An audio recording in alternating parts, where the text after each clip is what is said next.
The bones of this place stand strong, in defiance of the decay they house. But the blood's gone cold.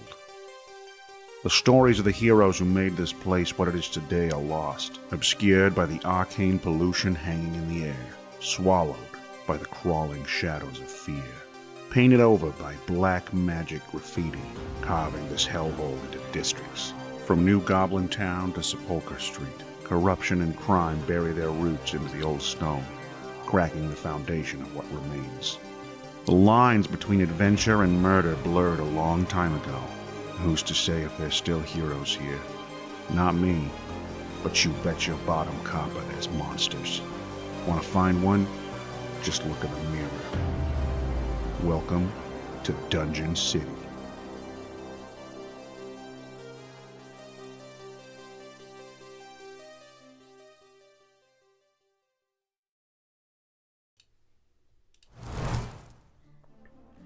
Hey, what is up, my best questies? How are the LU cuties this fine Monday? Well, we've got another brand new episode of the League of Ultimate Questing Battle Axis. This is episode 118, titled Death. And, boy, what a weekend we just had, huh? Like, you know, Mr. and Mrs. Golden. I don't know how they're how they're doing the titles, but Zach is now Zachary Golden, and yeah, he and Bray had their wedding on Friday, and it was amazing, and so many people flew out for it, and it was just like really cool to see. Honestly, just like so many cuties in one place. And yeah, the whole thing was amazing. They really killed it. Law killed the food. Zach's decorations were amazing. Bree was absolutely gorgeous. Zach looked pretty good too. And then everybody was there for Rose City Comic Con, which is actually the biggest turnout I think we've ever had of people who actually know who we are, which was very exciting. And also, I think the first time ever we've had like people show up in cosplay for the show, which was super cool, because Wolf showed up cosplaying Iavos, and then Sidonis was cosplaying, you know, not the most tasteful choice, but the Yellow Sheet, which was terrifying to see staring out at us from across, you know, the panel room. But yeah, I thought it was very sweet too. I thought that was very sweet.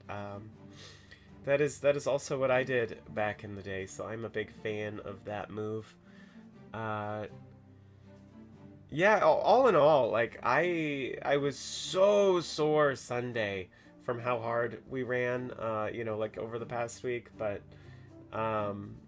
today I'm a little tired, but like what a weekend. It was just amazing. And I know we're going to have kind of a small turnout today because a lot of people have confirmed that they're not going to make it for this particular live stream. And then also a lot of people are in the process of flying back home, I think. So yeah, definitely. Yeah, I believe there are pics on the Discord. If there aren't currently, I'm certain there eventually will be, because I think they're still waiting on like their official photos from the photographer. But definitely look for that on Discord, because if you don't know, the wedding was sort of Dark Fae themed. There was a whole story about it being, you know, the last days, the last day of summer and the first day of autumn, and like this, you know, Fae queen marrying this mortal man, and it was gorgeous, and everyone was in costume, and so many swords.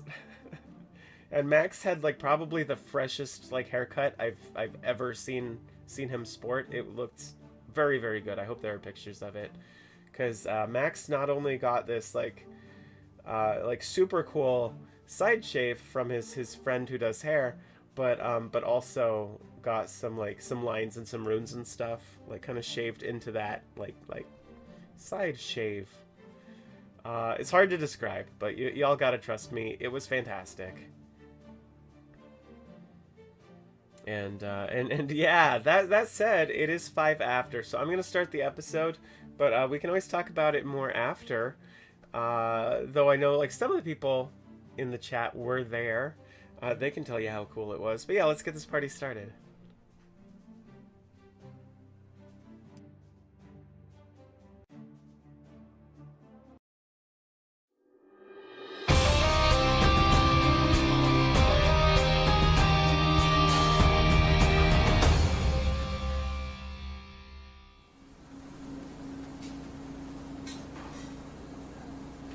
Now hear me out. Maybe it's not that bad. Like, nobody wants to go to the elemental plane of farts. On account of all the farts. Exactly. But say you were born in Tootsville. Stand to reason you probably wouldn't mind when the monsoon winds bring the egg season. You're not back on the eggs, are you? This little huffer can't take the swings. Nah, I'm taking a break. Except Deviled at, special occasions. But I'm just saying, like, if the Darkwood wins, maybe we'll get used to it. I don't know, Sarge. I don't think deathlessness works on stink rules. Nah, you're right. I'm just dooming and glooming. Yeah, we're all scared. Fellas, everything okay? I was just saying, maybe once we're all rotting in the Darkwood, it'll be like a new normal. I'm surprised at you boys. You two are the most driven and optimistic people I've ever met. It's infectious in every sense of the word. Maybe we're already infected. Stop that, Dirk. I know I can't just say don't think about it and make everything better. But what I can say is that ideas like this have a way of growing the more you water them. Try to remind yourself that we don't know what's going to happen. And more importantly, we can't know. But we do know that we have a choice in how we spend the time we have.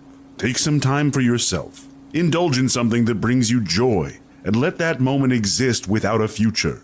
Eat a salted caramel bratwurst. Compare dumpster aesthetics of local restaurants. Set me up for an embarrassing prank. Just nothing wet. But do it without the expectation that it has to happen again to be worth doing. I saved a few beefers for a rainy day, and baby, the clouds are rolling in. And Sarge, you're bumming Dirk out. You want an exercise? Try flexing your creative muscles and imagine what victory might look like. Then embody that success. Picture the idea of what is to come as a weight. Shred those brain pecs and get a fine hoist going. I get you.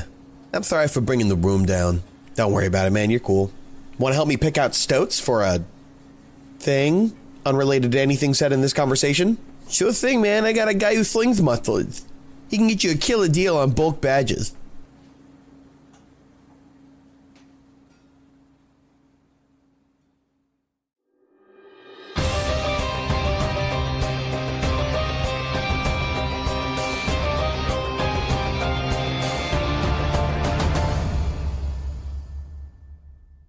The Devourer has consumed the soul of Crom, half of the soul of your dear friend Gaspar.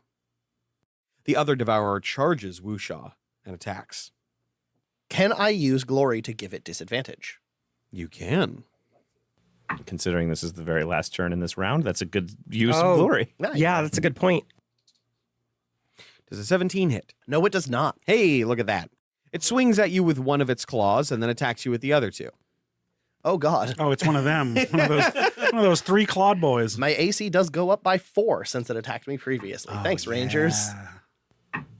The vast mound of flesh manifests 3 giant clawed appendages. They can't be called hands or arms. They are simply designed to murder. And as it swings at you, it misses all 3 of its attacks. Whoosha, whoosha, whoosha. Move like water. At the end of the Devourer's turn, Gaspar takes 3d6 soul wound damage. Oh. 5. That is a lucky fucking roll, yo. Could have been fucking worse. I think you're not rolling stats. Jesus. At the end of the Devourer, that makes it the top of the round, lair, and recharges legendaries I love that. with Penny on deck. The Lich reaches down and digs its fingers into the grave dirt. The bones that surround you begin to coalesce as skeletons manifest themselves. Oh, man. He's just going down the Lich playbook. Ghouls, skeletons, Goblin. people's knees. Hamburger boys. The Burger Boys. The 5 guys. Oh, shit. I conjure burger and fries. These skeletons are functionally the same stat block and the same turn as the ghouls. Alrighty. I haven't crossed them off the list yet because that one survived last time. Unfortunately, I can't do that again until I use the rest of the layer actions. All I don't know that that's really that unfortunate. That makes it Penny's turn. Halifon, you are washed over with memories. Ones that aren't your own, but feel familiar. Unseen parental figures lift you up, brush you off, kiss your boo-boos. And Nellie is going to drop a 6th level heal, and I'm going to spend 6 meta magic points to twin it, hitting both myself and Halifon. Gross. So we each heal 70 hit points. All right. Very nice. That a girl. I learned it from watching you. And then with my bonus action, I'm going to give Gaspar Bardic Inspiration. Don't die, I love you. So inspiring. No promises, but I love you too. Does that take care of your turn? I feel like I'm a little inspired now. I'm done. All right. With his legendary action, the Lich is going to fire 1 Ray of Frost. He's really digging that spell. Oh, yeah. It's literally his only cantrip. Oh, okay. It's a very good spell. It's his only attack cantrip anyway. The rest are all just like, oh, yeah. Oh, sorry, hold on. He pulls out a deck of cards and they all suddenly look like they're diamonds. Woo! Does a 26 hit your AC, Wusha? Yes, it does. Cool. I am going to use nothing. I'm just going to take it. You take 20. Ow. Ow. The cold you feel is the permafrost of the grave. Bodies, thousands strong, freezing to death in the cold, frigid north. That makes it Gaspar's turn with Iavos on deck. Gaspar is going to do some phantom parkour, disengage from several of these skeletons, and make his way to that swollen belly of a devourer. Beautiful. I'm then going to attempt to drive my saber into that stomach and then hover around it to try and create an exit wound. A beautiful Matryoshka doll. Well, I'm adjacent to him, so you should have sneak attack. That's going to be a 29 to hit. That's going to hit. So that is going to be... Jorge. Jorge. That's what I heard too. 21, 41, 48. That is going to be 48 piercing damage. Well, because he is technically a soul wound minion, that does 0 damage and 1 soul wound hit. Rude. Yeah, Got baby. him. You know what? Best part, we can cut down on the rolling on these bad boys. You technically did max damage. You did. Yeah. Maximum Hell yeah. damage. It's But you finally also happened. did minimum damage, so I rescind my fist bump. In a rare instance, Gaspar was the one who was robbed. Can I get my soul back? As you slice through the putrid flesh of the creature, you notice that it just seems to continue. More flesh, more manifesting. But the wound you left is still there, lurking beneath the layers upon layers of old, rotten, ragged skin. That brings us, again, to Das Lich, who just can't get enough of that whoosh baby. That's fair. 20? 20 will hit. I see. Unfortunately, the whopping 12 damage he does isn't exactly earth-shattering. Oh! After the legendary action, it's Iavos with Wusha on deck. Before acting on his own, he's going to use his bonus action to have his spiritual weapon, the glowing plowshare with the skeptic's crest, bury itself into the devourer on this side of the battlefield, because it is the closest target, and fuck that guy. Does a 30 hit. It does. Thanks, Wand. I'm not going to roll damage because it's irrelevant. He takes a point of soul wound from the plowshare. Excellent. I look Penny in the eyes, and I say, "This is about to get very, very dangerous. Take care of yourself." And I back into my arcane gate and reappear in the middle of a massive horde of ghouls. What are you doing? And I hold an object high above my head. It is the bell of the third born. And I say, "Oh, you're hungry? Well, dinner's served." And I ring it loudly. I need them all to make me a wisdom saving throw. Yes. Even these 2 death knights. Everyone but the people in the bubble. I like that. Fucking bubble buddy. We will start with the Devourer 1. Devourer 1 got a 5. No. Devourer 2 got a 10. No. Let's go ahead, and I'm going to say all of the ghouls on this side get 1, and all the ghouls on this side get Yeah, 1. that tracks. Ghouls over here got a 2, and ghouls over here got a 6. So you could add them together and you might not have hit it yet. Death Knight 1, that is a 14, Not yet. and Death Knight 2, that's a natural 1. Oh, I got them all, baby. oh, Just man. a 100% success rate. Are you telling me both Leonard and Bobrinth fail? You mean Nimoy? Nemo's back there. My command to all of them is to destroy each other. Ooh, okay. I want the ghouls to attack the legs of the Devourers to wail on the ghouls, and the 2 Death Knights to just go for each other. And with the rest of my move, I will provoke 2 attacks of opportunity and step back into the arcane gate. I don't think they can take reactions. Oh, when because they're turned. mind controlled. Correct. So I fucking piece out of there and just, Step in. yeah. Get 'em, boys. Ding-a-ling-a-ling. And step back and be like, that could have ended really badly, but it actually went quite well. Dinner is served. It's you. I thought I was going to have a heart attack. And that is my turn. As soon as the bell rings, foul slaver pours from their mouths. Their eyes frenzy, and they are driven mad with the need to follow the order of the bell. As a legendary action, does a 16 hit? No, it does not. Hot damn. Woo-ha! I mean, whoosha! This lich is just fucking on the whoosh. The beam of frigid energy goes just past you. He must have been distracted as his entire army turned against itself. Leave me alone. That's body shaming, that is. He's intelligently trying to kill us one at a time. Whoa. And now Wusha for a rebuttal with the Death Knights on deck. Fuck yeah. Like trying to move through a large group of people taking a photograph of each other, Wusha turns to the side and says, oh, pardon me, excuse me, pardon me. As he gets into the clear, he is going to lift Storm Tusk up over his shoulder and huck it at the Devourer on Queen's West twice. I like that. Now, this didn't come up, but I feel like it's fair to say that based on regular turn undead rules, the second one of my allies hits him, he stops getting mind controlled. Does that seem reasonable? It seems good in this scenario. Yeah. It's just the one guy, so. Yeah. I figured that was a risk worth taking. I'm way on board. I just thought we should maybe see, like, hell, now I know how this really works. Hell yeah. The first one is a 29 versus his AC. You know that hits him. I had a feeling it's going to be 1 soul damage. Like that. The second one is a crit Beautiful. Beautiful. for 1 soul damage. Don't you love wasted crits? You know what? No, I still did 1 soul damage to this fucker, and that's that much closer to not my problem anymore. The electrical and concussive force as it slaps into the belly rips open rends inside of it. But you can see, almost feel, the necrotic energy that seems to hold the soul in place. And he is still contained. Soon as you get rid of Ghostbur, I'll stop. My turn's over. Beautiful. All right. With the Lich having used all its legendary actions, that makes it the Death Knights. Excellent.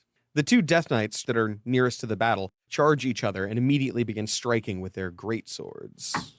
One of them misses terribly, and the other hits clean. No, but do it better. You give him bardic inspiration. Try again, idiot. The blade cleaves a portion of the black armor and cuts into the flesh, leaving a permanent soul wound across his chest. However, this awakens him. Realizing that their allies are pretty heavily preoccupied and likely not to be useful, these 2 Death Knights at the rear draw their necrotic orbs. No. Oh! Hurling them in such a way that they land directly on their Titan, but with enough of a splash to hit the 3 of you, Gaspar, Wusha, and Hal. Please roll me a dexterity saving throw. Unkind. And you're blessed.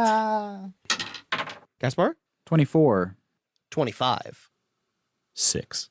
Mm. I rolled a 1 on my D4 and a 3 on my D20. Good golly. Oh, yeah. Did you all only roll 1? I only rolled 1. 29. Also 29. A 19 on the die this time for 24. I like that. Okay, so Gaspar and Wusha are both going to be taking 35 of necrotic and fire. That's 2 separate halves. Gaspar is going to invoke evasion and take 0 damage. I don't like that or you. Aw. Wusha is going to spend a first level spell and cast Absorb Elements and take half of the fire damage. That sounds good. Hal, on the other hand, is going to take from the first, which is a clean hit. Yep. 35 fire, 35 necrotic. Yep, which I resist down to 17 necrotic, but all 35 of the fire. Okay. And then your second attack is going to be 17 of each. Okay, very good. And I resist the necrotic still, but not the fire. So I take 52 fire and 23 necrotic. Excellent. There we go. I like Math. that. I like that. I like that you did that. For a total of 75, right? 52 and 23? Yeah. Okay. That was hard. It is a little weird with the multiple damage sources. and Paladin the math fucking- sucks. Yeah. How much did you take? 75. Jesus Christ. Yeah. And that is the end of the Death Knight's turn. Hey, that makes it my turn. Hey. In other news, ow. All right. At the beginning of Hal's turn, I am going to go ahead and click my clackety shoes together, activating the haste effect on my new boats. Very good. Yep. That's my bonus action to do. I will then, as an action, activate my celestial aspect. So as Hal clicks his shoes together, there's a blur that appears around his outline as he begins moving at a supernatural speed. Flaming bladed wings erupt from his back, and he rises into the air to strike at this devourer with my bonus attack action granted to me by the boots. I like it. The haste spell. Let us see if I hit the devourer. Does this thing seem hard to hit? Is it armored at all? Is it what just, the shit kind of question is Is that? it just hulking? Does it look hard to hit? It doesn't look very hard to hit. I'm not going to reckless attack, but I may regret this decision. You know what they say for barbarians? Abra. Always be reckless attacking. Yeah, that's true. With patrimony, that's still a 28 to hit. That definitely hits. I forgot I add plus 12 because I'm level 20. All right, so that's one soul wound damage to it. Good. And everything else is irrelevant because it ignores the rest of the damage. Absolutely. Riders, unless it's hurt by radiant. It is not. At the end of my turn, I take radiant damage, as does every ghoul within 10 feet of me. They are all suddenly awakened from their compulsion, only to die immediately in the fire. radiant flames. Yes, good. As they should be. The radiant flames do burn me a little bit, and the big guy is unfazed by it. And that's my bonus. That's 2 actions. I'm not going to move. Hal is done, which makes it the Lich. Hey, Didn't look want to at say. that. I didn't want to say that. I looked at the list and I went, "Oh no." Everyone's worst friend. That's the stretch of a confident man over there. That's a confidence man. The Lich reaches up to the sky, and as he does so, a ball of black fire begins to manifest. As it plummets towards Nelly and Iavos, you realize that the flames make up the faces of the screaming dead. Please roll me a dexterity saving throw to avoid a level 8 fireball. Can I use a reaction? You can. Okay, so I am going to use an 8th level spell and a 2nd level spell to arcane alchemy the range of counterspell to a mile. Okay. And then I will attempt to counterspell the fireball with an 8th level counterspell. Okay. I feel like that's a good idea. I feel like that's a good idea too. What do I got to do? I use the same level spell as the fireball, so it should just counterspell it. The souls scatter around you helplessly and then crawl back into the ground where they rest among the bone dust. I like that. Thank you. And that's the end of the Lich's turn. That's it for the Lich. It's the ghouls, and then the Devourers. Excellent. Every one of the ghouls begins attacking the Devourers. I'm not going to bother rolling, because even if they hit, they don't do soul damage, Right. so it's completely useless. That was more of a diversion tactic. In fact, I was crossing my fingers that the Death Knights could even hurt each other. One of the ghouls, in an attempt to surround the Devourer, steps directly in front of your arcane gate. He's gate blocking me. You will have to kill him in order to get through, and because it's opaque and you can't see through it, you'll have to attack him from here. Understood. That's the end of the ghoul's turn. That makes it the Devourers. Good job, boys. And since that Devourer was attacked by 5 targets, he is going to go ahead and take his special little turn. He is going to, occupying his ally's space, which he is allowed to do, walk through the dimension door to arrive with Iavos and Nelly. The pile of undead flesh crawls through the dimension door towards Iavos and uses his ability Soul Rend. Don't like that. I don't have to roll shit. like that less. Wait a minute. I would like both of you to roll me a DC 18 Constitution save. You sure it's not wisdom? I'm actually pretty sure it's not wisdom. Shucks. Okay, that is a 23. Hell yeah, grip it and rip it. 24. Yeah, father-daughter saving above DC 20. You both take 22 necrotic damage. I take 11. Hey. Thank you, pleated sheet. I had a feeling this would deal necrotic damage at some point. And that makes it the end of that Devourer's turn. This one, on the other hand, is going to use his sweep ability. Oh, shit. I'm just going to tidy up. He reaches into the back of his neck, pulling free a spine and dragging it across the ground in front of him, striking Hal, the ghoul, and Gaspar. It's a 2 on Hal. All right. That's a 2 on Gaspar. All right. And that's an 11 on the ghoul. So, he sweeps across the ground, dealing an attack against all parties in front of him, and unfortunately succeeds in hitting only his ally, which is immediately obliterated, as the jagged spinal column tears him asunder. I do kind of picture a slight jump rope scenario. My athletics is pretty good. He will, however, use his bonus action to consume the soul of the creature that currently inhabits him. He deals 12 damage, soul damage, and recovers 1 soul wound. Oh, what a turd. Just lucky the first time he did it, he didn't have any soul wounds. All right. That ends the Devourer's turn. Which ends the round and brings us back to the top with a lair action followed by Penny. Okay. Wusha, What up? please roll me a Constitution saving throw as thousands upon thousands of ghostly hands reach up from the ground and begin to attempt to drag you beneath. Fun fact, too many hands. Oh, they're touching my nithers. Oh, no. Garbage. That's a 13 sound, baby boy. Not enough, my man. Well, fuck me. I'm not going to roll 15d6 necrotic damage. I'm just Ow. going to go ahead and deal you the flat 52.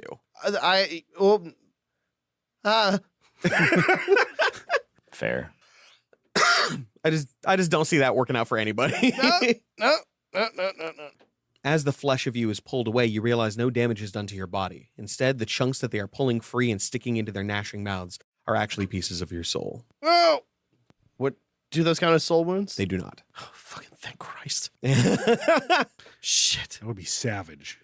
Yeah. I am bloodied. I only have 95 HP left. Mhm. That's the lair action. That brings us to Penny with Gaspar on deck. Spectral dragon wings begin to form around Nellie. And as they raise aloft into the sky, instead of remaining spectral, they become material. And the form of Nellie Isadora begins to shift as she transforms into the Sunstone Dragon. I cast Draconic Transformation with a 7th level spell slot. Hell yeah. You've become your true form, Pendragon. Oh my God. Can you not? In this draconic form, she has a fly speed of 60 feet, she has blind sight, and she has a breath weapon. Using my fly speed, I'm going to charge the Devourer, currently pincered between Halifon and Gaspar. That might be generous. I mean, you can pincer a bus, but it doesn't really count. Yeah. And as Nellie charges in dragon form, she stabs him with the quill staff. Roll that beautiful bean footage. Dude, dragon with a fucking quill spear is just awesome. It's like a bobby pin at this point, but still, gets the job done. Dirty 20. Love that. That's a hit. 3 points piercing, 1 point psychic, And then the only one that matters. some amount of soul damage. I forgot. He is back up to 4 soul damage total. Okay, let's see. The spell was my bonus action. That was my standard action. Bless is gone, right? Yes. This transformation spell takes my concentration. We are blessed. I'm done. All right. That makes it option for legendary. We're going to hold off on that. Okay. Holding the legendary makes it Gaspar with Iavos on deck. Gaspar is going to draw rationality as a curved sickle sword and reduce the size of poise into a more close quarters stabbing option. I'm going to dual wield the books, now watermarked with the skeptic's symbol. The finest in close quarters stabbing implements. At which point I'm going to charge through the belly of this thing. I'm going to go straight for the belly button. Innie or outie? It's an innie. For now. For now. That is going to be 27 to hit. With That the is. for 1 soul damage. Excellent. And that is going to be a natural 20 with rationality for 1 soul damage. The last one was enough. This is just extra. Oh, I see. Gaspar's always been a bit extra. So, first, the blade finds its way into the flesh, at which point Gaspar is going to turn incorporeal, enter through. I'm guessing there's some soul cage in this stomach. That's why my soul just can't escape. And it does not resist you. It doesn't because resist it's me. all designed to let things in and nothing out. Yes. But once I find the other half of my soul, I hold it precious and close and dear to me. Like a foot-long sandwich. And then I'm going to bust out a sweet corkscrew with my curved blade and come out of this thing like a tornado. I love it.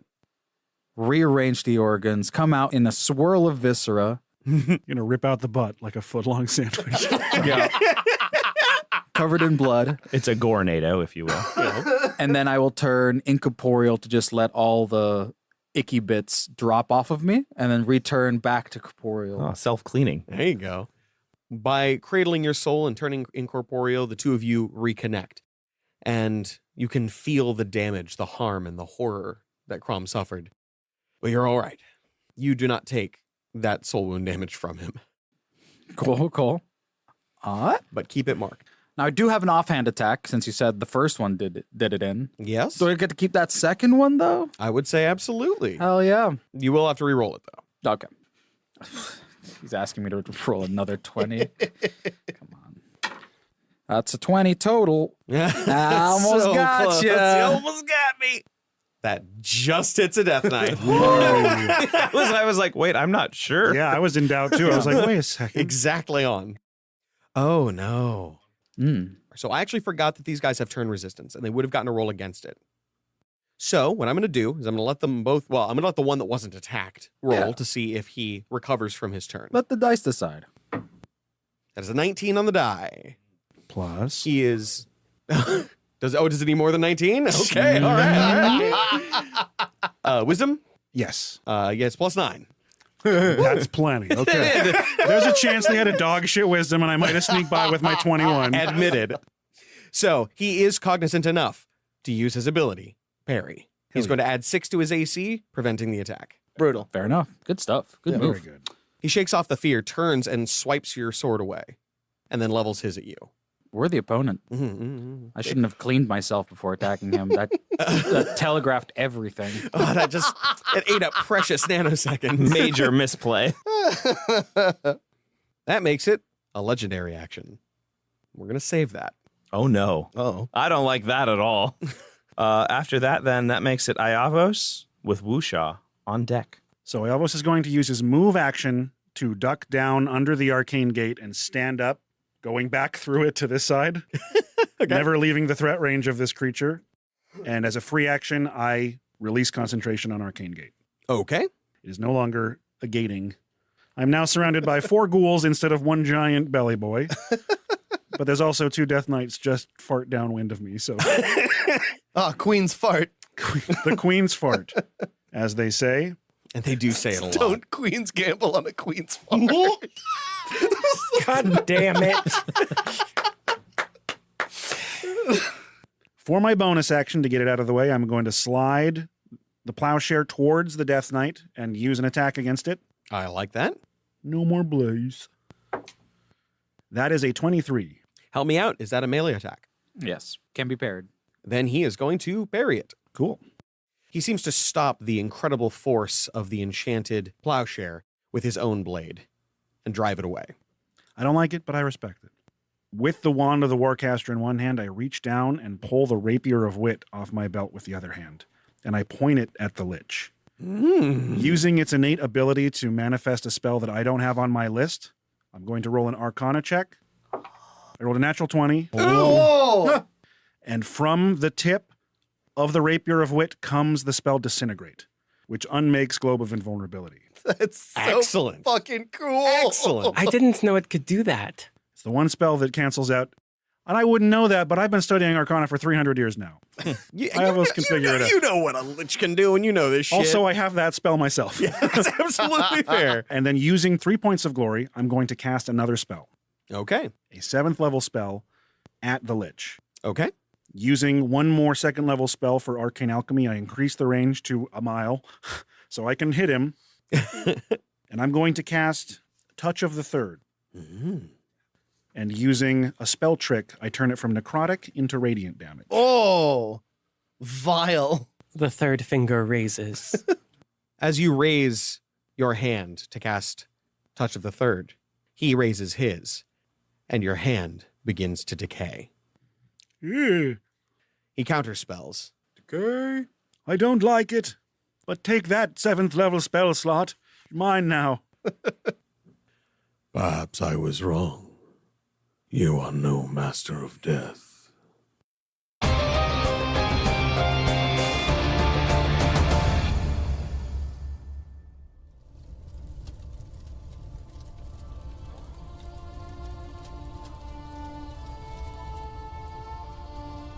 I've been separate from my plurality for some time. Obviously, dreams of my other iterations were destined to fade over the eons. But What is it, Paige? lately when I sleep, you know, the way your mind feels in a dream, that pseudo-consciousness, that unmistakable sense of presence. Sure. Lately, I've been having dreams of nothing. Not every rest needs a dream. You don't understand. I am dreaming of nothing, as though my mind is in that bliss of sleep, but the dream is simply darkness. Nothing to see, nothing to feel, nothing to do but wait. Perhaps your mind is manifesting your anxieties. Or perhaps my iterations have already fallen. Autumn leaves breaking away until nothing is left but eternal dormancy. What if I'm not the last to fall? What if I am next? I can't tell which is more terrifying. Who cares? I'm sorry. What does it matter? You chose singularity for a reason. To uncouple yourself with the fate of your higher form. To take action and have those actions truly be your own. I'm no planar arcanist, but I do know that you are no longer bound to their fate. And more importantly, I know that fate, set in stone, can be shattered.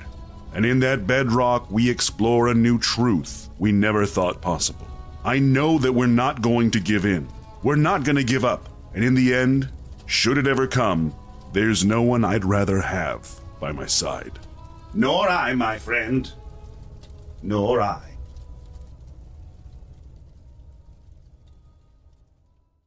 Hey, Irinath, nice tunic. Thank you. It was made by the humans. They have a keen eye for fabrics. Whoops! I dropped my silver piece. Damn you, humans! Has this happened to you? Don't get mad. Just come down to PC Cooper's Big and Strong store. We have all your favorite fashions in sizes up to 12XL and 60 inseam pants. You've got a 20 strength and you're 6'9". Takes more than a few yards of fabric to cover your mass. Huge hoodies for half-orcs. Fashionable flannels for furbolgs. Grand garments for Goliaths. And muumuus for minotaurs. Get your newest wardrobe at PC Cooper's Big and Strong store. Just because you're medium size doesn't mean you're size medium.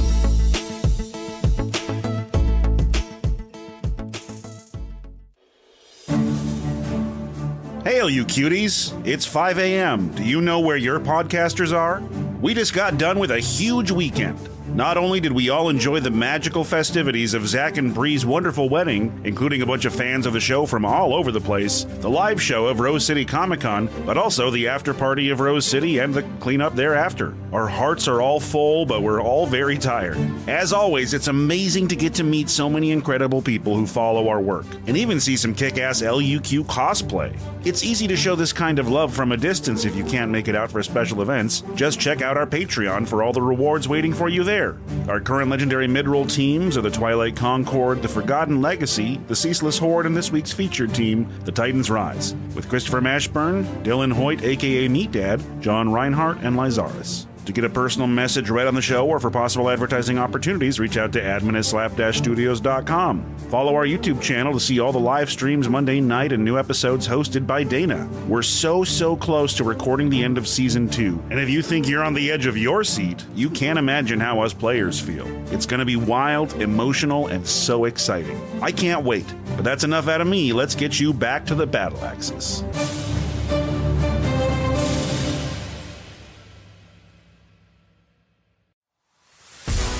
Are you a warlock like so many who's sick and tired of the box standard packs your magical training comes with? Why commit yourself to a patron of unfathomable power if they're too cheap to come up with a few new packs? Well, now there's Dr. Wharton Lockmore's Ultimate Pact Pack.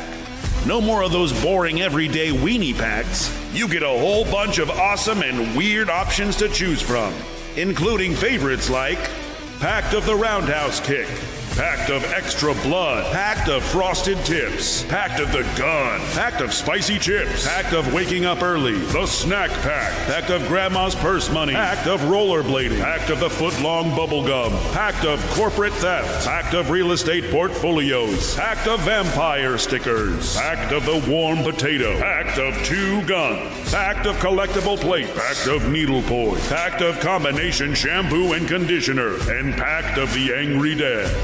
Leave your generic normie packs in the dust and run headfirst into Dr. Wharton Lockmore's Ultimate Pact Pack. You only get 2 spell slots. Make them count.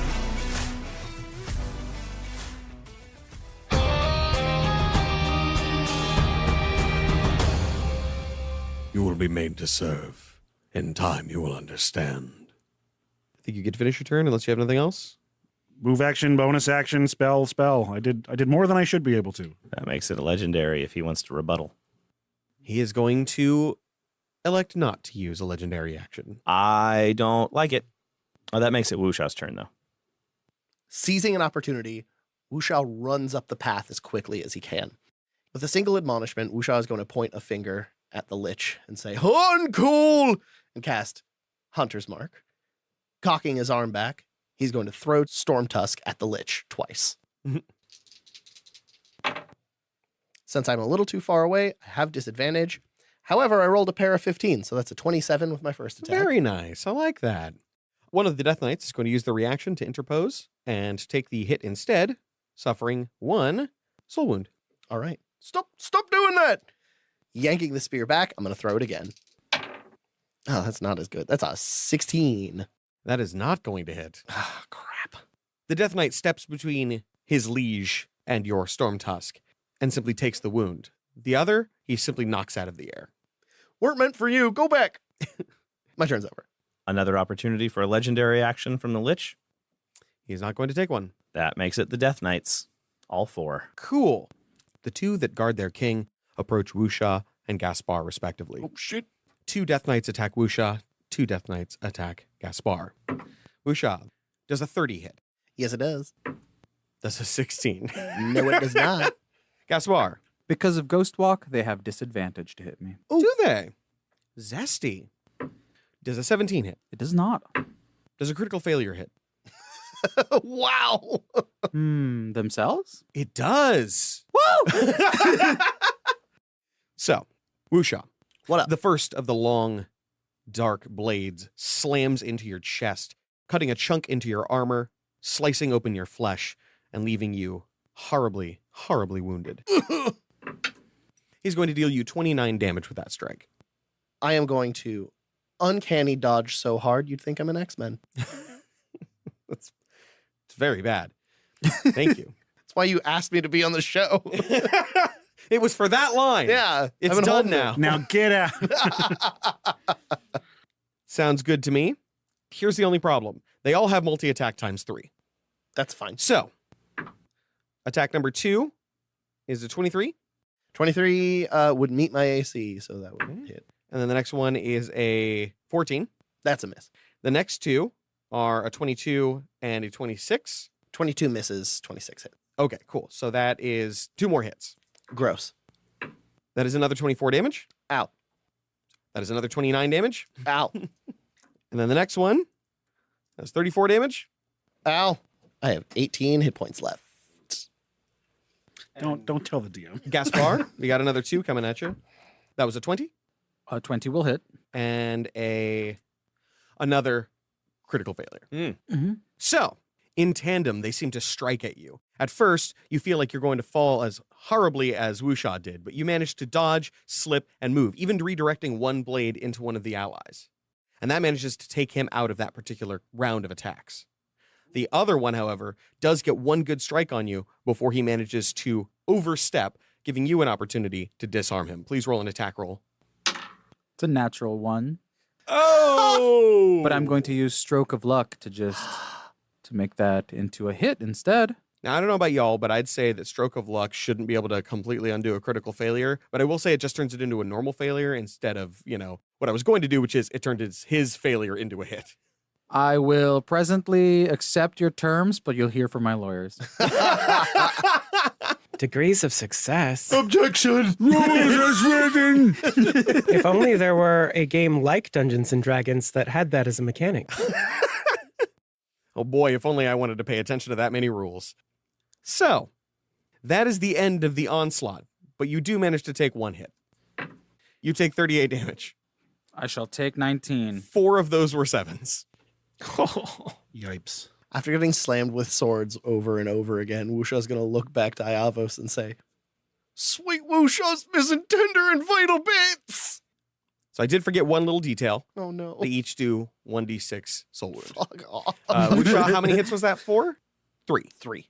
You take 5 soul wounds on a fucking 3d6 roll. For the second time today. Fuckers. And Gaspar takes 1. Wow. Woo! These death knights, huh? Really living up to their name. Also, I believe that's the first soul damage I've taken. Good to know. If that concludes the Death Knights.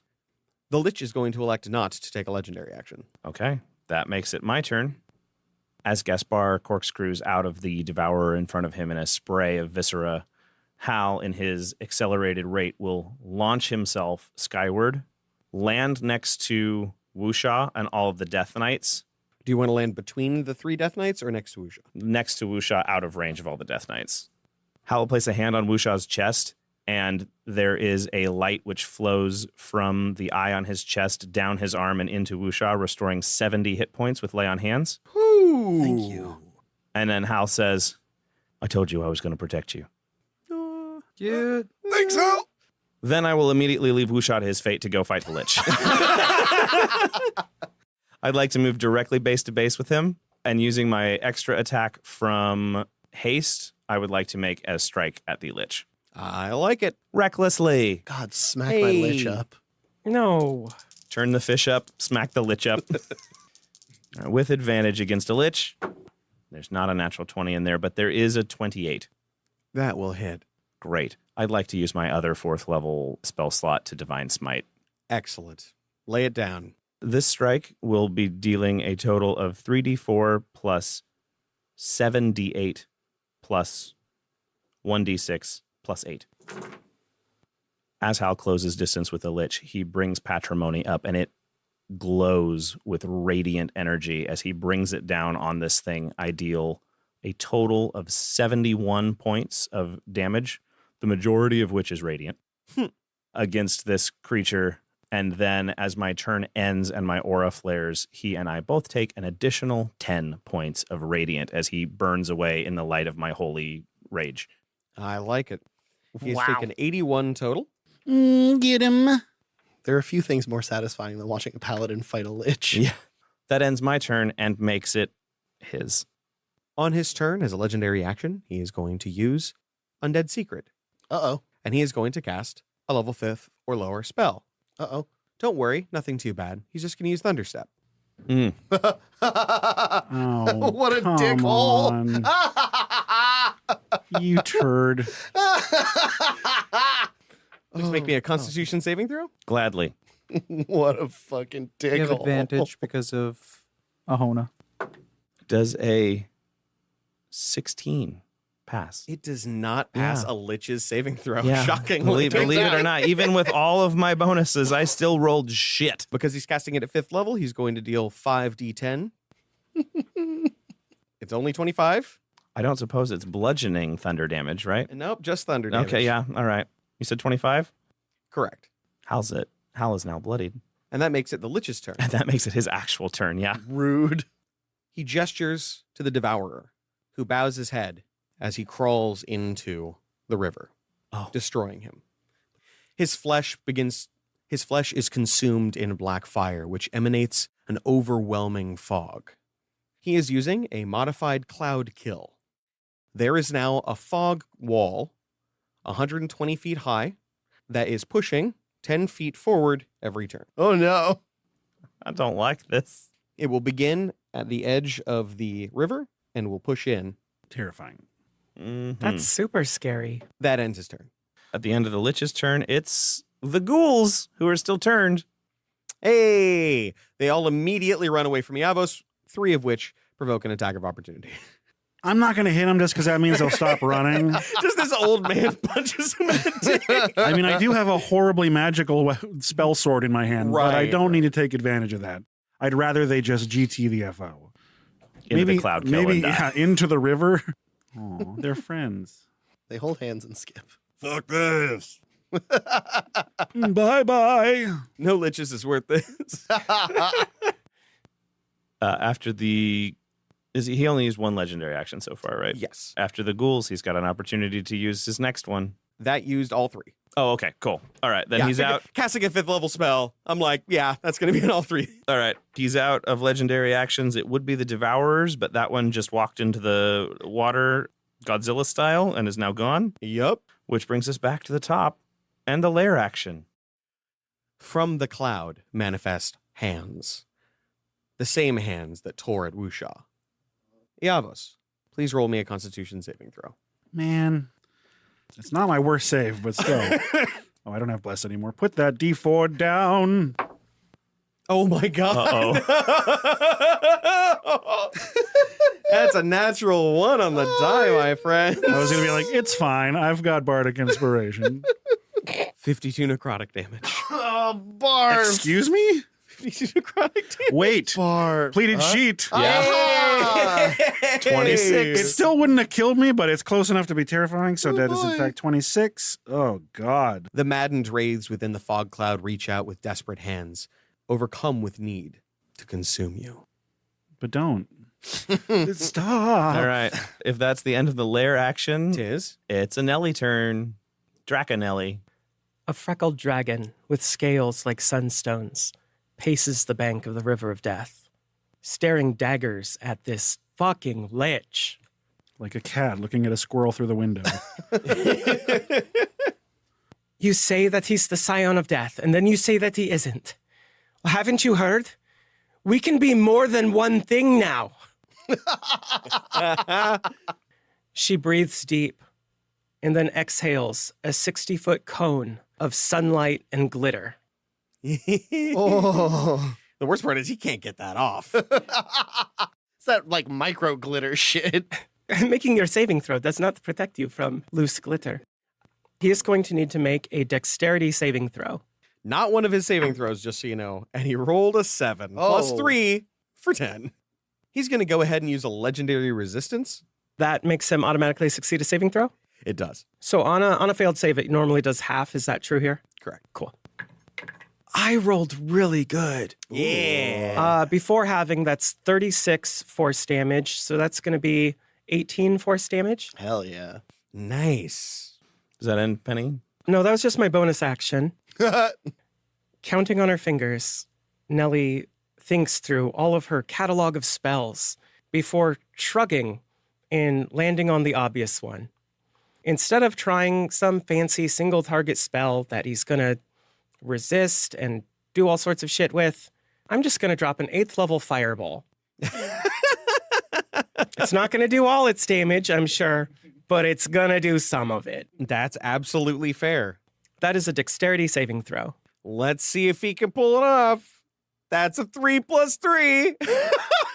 He's going to burn a legendary save. I'd recommend it. This is going to hurt.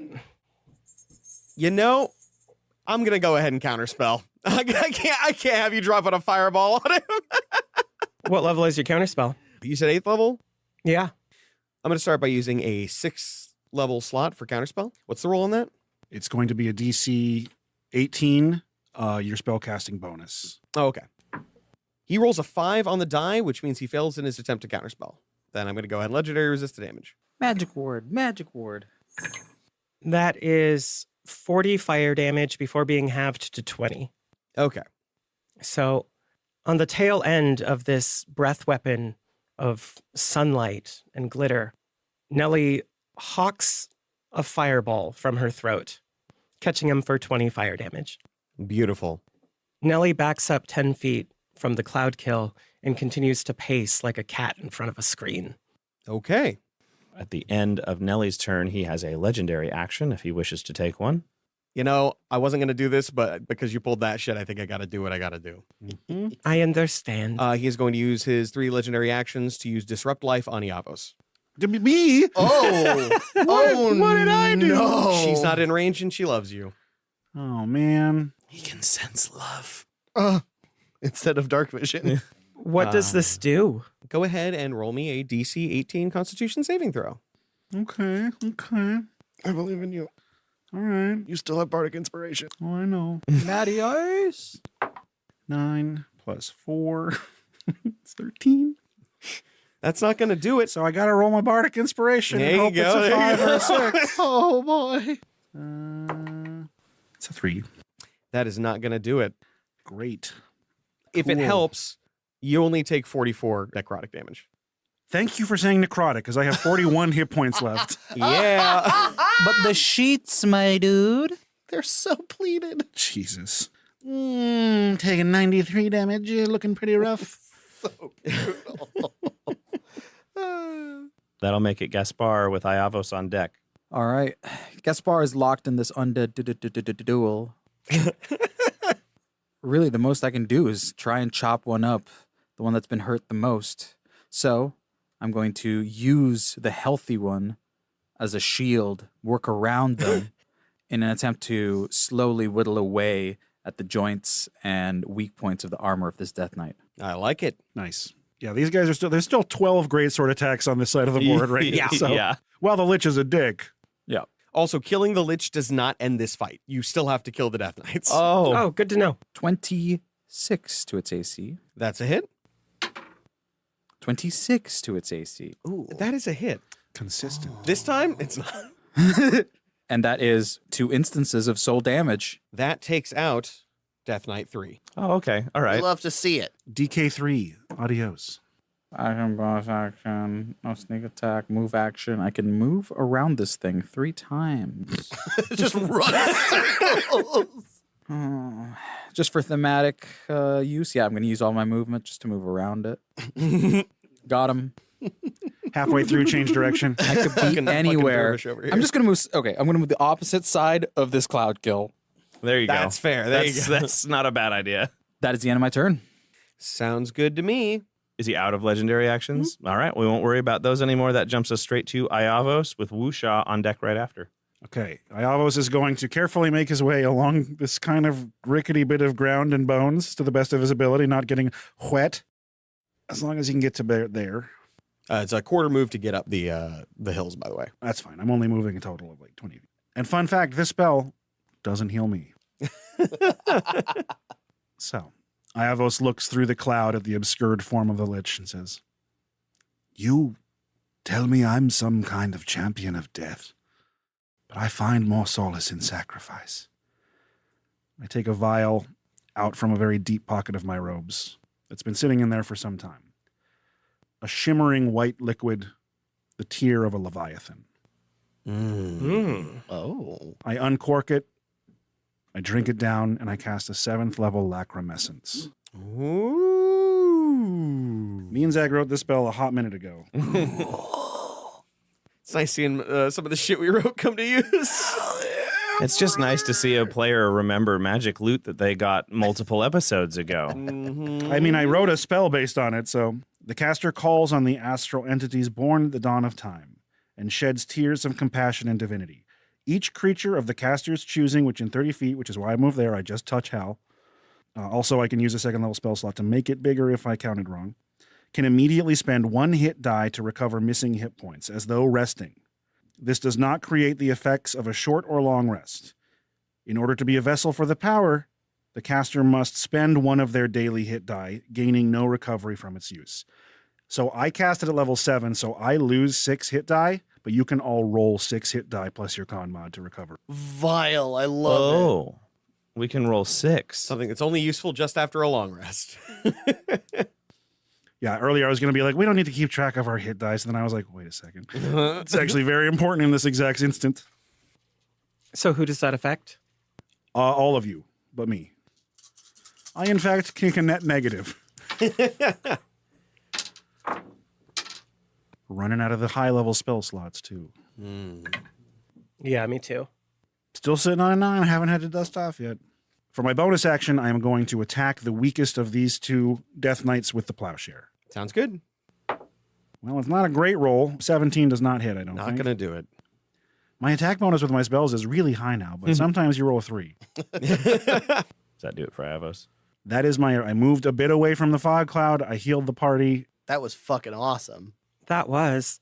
After Iavos is Wusha with the Death Knights on deck after him. Seeing the difficult position he is in, Wusha is going to scramble on his back for one of the spears he took from the battlefields of Aetheltoa. Cocking it up over his shoulder, he's going to throw it up in the sky again, as high as he can, and conjure lightning around it to split it into pieces and rain the shards down on the Lich, using my last 5th level spell slot to cast Conjure Volley. Fair enough. He's got to make me a DC 16 dexterity saving throw. He's going to pass that? That's fair. It's not very good. That's only going to be 20 damage, so 10 damage because he passed. You know what? Every little bit counts. That is not quite enough. I didn't think so. However, filled with splinters, bleeding black blood, he snarls and seems heavily weakened. Take that! Wusha is then going to call on his Furbolg ability to turn himself invisible until the start of his next turn, because being pounded by fucking Death Knights does not sound like another fun thing to do. That's fair. Well, gents, it's been a pleasure, but it really hasn't. Does that end your turn? Now my turn's over. That makes it the 3 remaining Death Knights. Gaspar is going to gesture with his 2 weapons. Obviously, 2 Death Knights is not enough, so all 3 can come and join the fun. I'm gonna try and taunt them just a little bit. The Death Knight by Gaspar attacks him. Yeah. That is a disadvantage. Disadvantage. Okay, so the first was a 26, the second was a 19. Does a 19 hit you? 19's gonna hit. Okay. The second is a 21 or a natural 1. Well, the third isn't going to go through, so he's just going to hit you the once. Yes. That is going to be 22 plus 2 soul damage. I cannot roll fucking shit for soul damage. God damn. I mean, it's a D6. It's a small margin. Once again, I'll invoke Uncanny Dodge to have that. That's fair. I wonder where these 2 are going. Well, Hal's right there, too. They could attack Hal. The other 2 going to use the bonus action that all of these things have to share sight with the Lich, who has true sight. That's fair. Wusha's kind of like huddled up a little bit. They'll never find out. You remember at the beginning, I was like, and they can all help each other. Yeah. That tracks. The first one, does 19 hit? 19 is my AC. That'll hit. The first one hits once. Gross. The second one hits all 3. My AC does become 23 after the first attack. Okay. The second one only hits once. Okay, cool. Dog water. Absolute bupkis. You take 19 and then 6 soul damage. Okay. I'm going to uncanny dodge that one. Okay. Take 9, and you don't cut the soul damage in half, right? No. Okay, cool.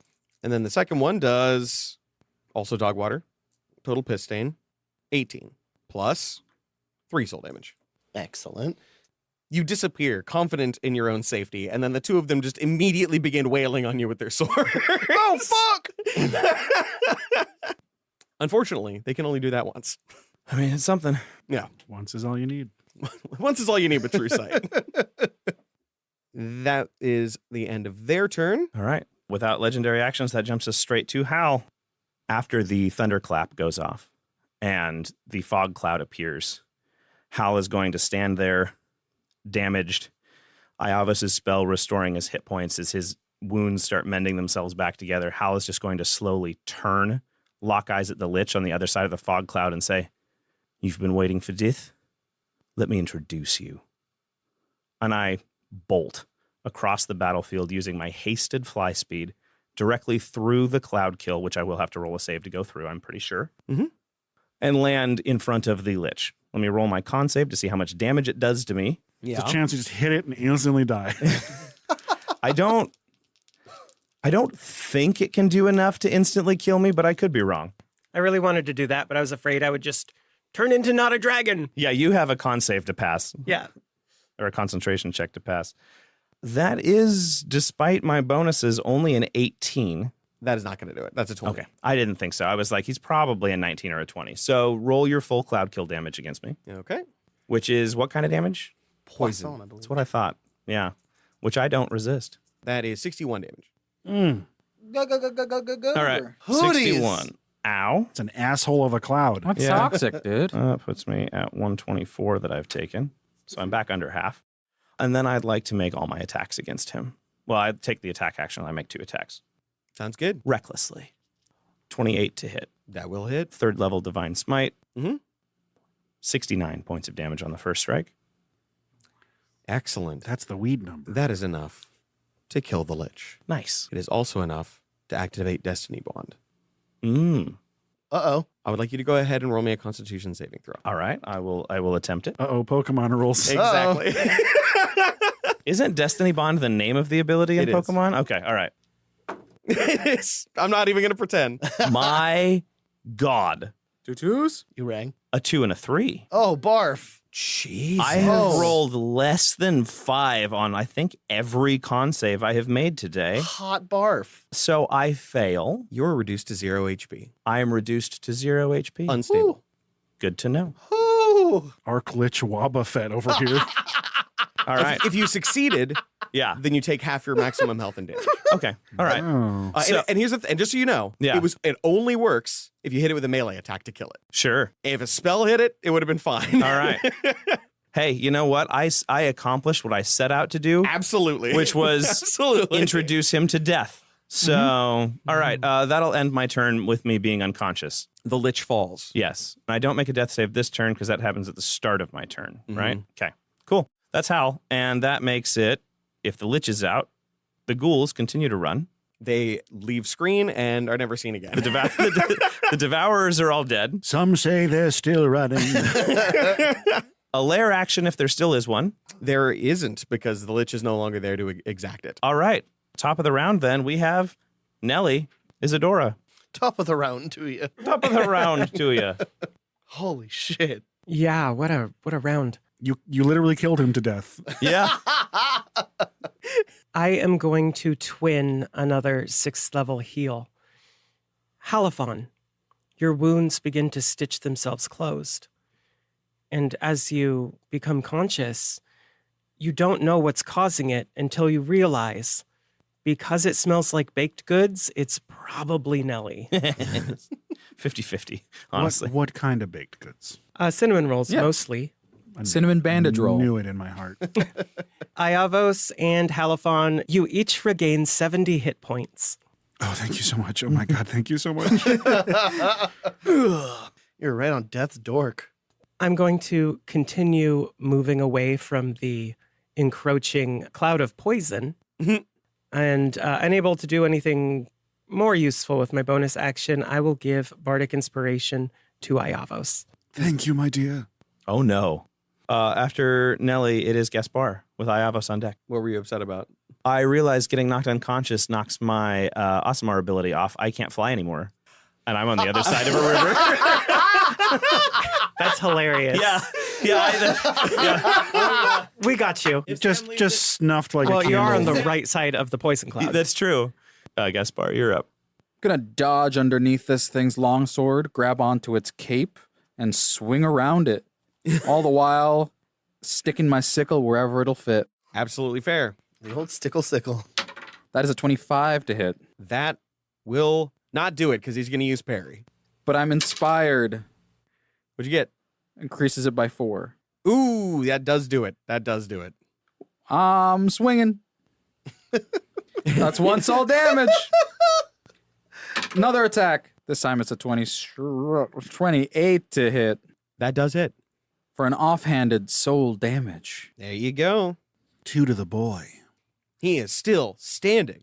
What a dick. After Gaspar's Iavos. All right. Whoosh on deck. Iavos is on a very bad side of the cloud of doomy badness, but these Death Knights are now the very, very immediate threat. So he's going to begin his turn by wailing on this one from behind with the plowshare, hoping he rolls better than last time. Wail away.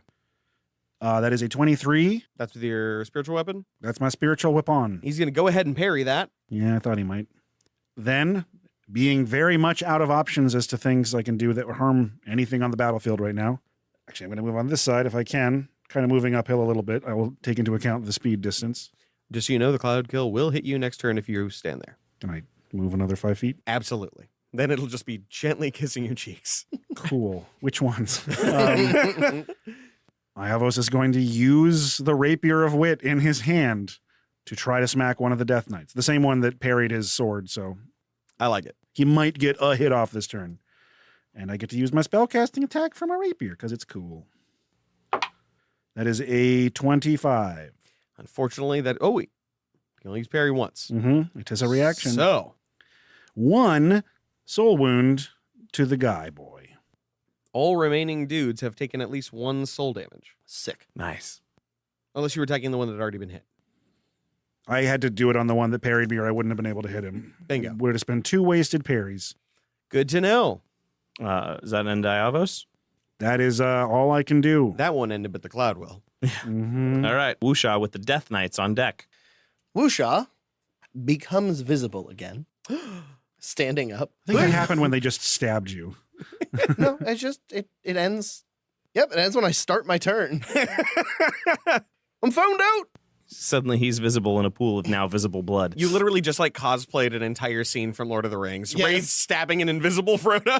Oh, except the Frodo is huge.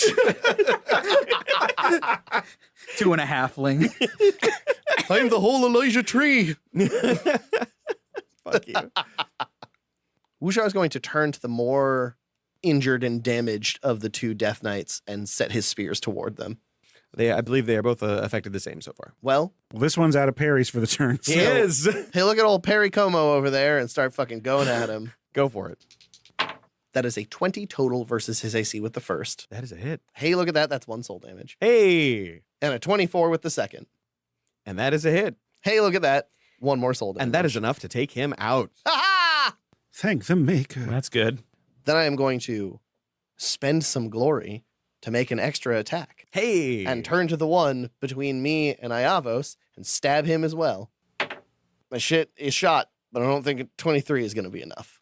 That absolutely would be enough if he didn't have a parry on hand. That motherfucker. He fishes around in his pockets and pulls out a parry and then just uses it. Woosha carefully backs up 5 feet and then ends his turn. That is the Death Knights, the remaining 2. Beautiful. Then One me. of them sees an opportunity to kill Iavos. That is a very realistic goal. In death, you will understand. Not the best roll I've ever rolled. Does a 15 hit your AC? You know what? Fuck you. I cast shield. Oh, you like parrying things, you prick? He's a 1st level spell slot, you turd. As you say that, he comes down with his second attack at a 22. Uh-oh. Yeah, no, that's fair. You got me. And then a third. Okay, the first is 23 plus 1 soul damage. Holy shit. Of all the, I swear to God, it's like 80% ones here. The only thing my con saves have been better than is your soul damage rolls. Right? Yeah. And then the next one is 20, and then 4 soul damage. There we go. The Beat curse the has been average. Truthfully, this is the first soul damage I've taken this fight. Fair. It's a good thing you got healed. Are you sure that was a 4, not just a funny 1? I'm pretty sure it was a 4. It was 3 ones put together into a funny shape. Still a second Death Knight. Oh, yes. There's a 21 hit. Nah, yeah, that does. Okay. And then the second one is a 15. Not going to do it. Would have liked that natural 20. How's a 17 do you? It does not hit. Oh, boy. And last one. Critical fail. Okay, you got a 2 on that one. Damn it. Juicy. All right, 1 hit. Fucking Gaspar. Plurals hate him. An astonishing 13 damage on 5 dice. But here's the 6 on the soul wounds. It's coming. I can smell it. It's a 1, baby! Uncannily take 7 instead. These 2 expert swordsmen slash away at an old man and well, I guess really expert an even more expert swordsman. I've Sure, never it's not trained just against grandpa. an old man and a ghost. Hey, to be fair, they train against the Lich, so they do train against grandpas. It's fair. It's kind of sad. Deadly cosmic grandpas. All right. That's their turn. And let me tell you, Death Knights are scary until you realize they don't really have much if you take away their spellcasting. And that's what I just took away their spellcasting. That's all I did. You kept the nuke. Yeah, of course I kept The the nuke was nuke. Are you big. kidding me? That was clutch. The end of the Death Knights, it's Hal's turn. I'm going to spend half my movement to stand up, as I assume I went prone. I'm guessing haste goes off my boots when I get knocked unconscious. I would say so. Yeah. I would like to, I hate that this takes a whole action. I'd like to use my divine sense and see if this Lich has its phylactery on it, and that's what's continuing to fuel this cloud kill spell after he's dead. It's funny you should ask that. There are 4 phylacteries, 1 on each of the Death Knights. Fuck. That's why I said it doesn't like if you kill the Lich. Got it. That's my action. That's half my move to stand up. Hal will call out to the rest of the party. His phylacteries are on the Death Knights. You're going to have to destroy them if we want to get rid of that cloud kill. Working on it. And I'm just going to move 10 feet back so that on the start of my next turn, I can get a running start to attempt to leap this river. I love it. You guys see Hal set his feet into a sprinter's stance to run, and that's the end of my turn. And at the end of my turn, that would be the Lich's turn, which means it is now, I've crossed out Lich and written Cloud Kill on the board for its initiative. We're running out of map. Yep. Quickly to the sky. That also, you said that's another Lich turn? Yeah, that was the Lich's turn. Yep. That is 2 of 3. Don't like that. Don't like that at all. At the end of that, we drop down and around back to the top of the initiative with Neller. Seeing that it's no longer serving her, Nellie's form reverts from a sunstone dragon into a young woman. And then I use my bonus action to use one of my new human abilities. Human. We get those? Just 2 dragons in a trench coat. I took Magic Initiate Druid for my variant human feat. I cast Shillelagh. Okay. And then I'm going to bonk this guy with the quill staff. I like it. It's what I can do. Just wang him. It works. Fucking gas-powered stick. Let's go. Never runs out of gas. Gas-powered stick. Thank you, Law. 29 to hit. That hits. And you deal your soul wound damage, killing Death Knight 1. Oh. 1 remains. Look at me, I'm Gaspar. After Nelly, it's Gaspar's turn with Iavos on deck. Sorry, I was looking up jump rules. With a few quick shuffle steps, Gaspar is going to pop up from Iavos' shadow. And then I'm just going to stab this Death Knight in the back. I can't think of any reason why you wouldn't. Well, I honorably fought the other ones. Gotta put a little sneak on that. Little snake on it. It's a natural 1. Oh, no. Oh, Jesus. Turns out you were the stank the whole Hey, time. why don't you use glory to re-roll that? I would. Yeah, I'm glorious. Fuck yeah. Gonna say, you were the chosen one. Okay, we switched that one to a 2. Well, you know, Upward momentum. Upward momentum. That's fine. Okay, okay. Things were going really well. But what about the offhand? All right. That's a 4 now. Oh, you're doubling every time. Yeah. In 2 more turns, you'll have like over 20. It just doesn't feel right sneaking up on somebody and slitting their throat anymore. I don't know why. My conscience is getting in the way. It just doesn't feel right sneaking up on somebody. I mean, I'm a rogue. anything else on Gaspard? I'm a changed ghost. I'm a friendly ghost now. Just stab him in the front. He won't see it coming. That's the end of my turn. Iavos. I cannot believe this happened. Iavos and then whoosh.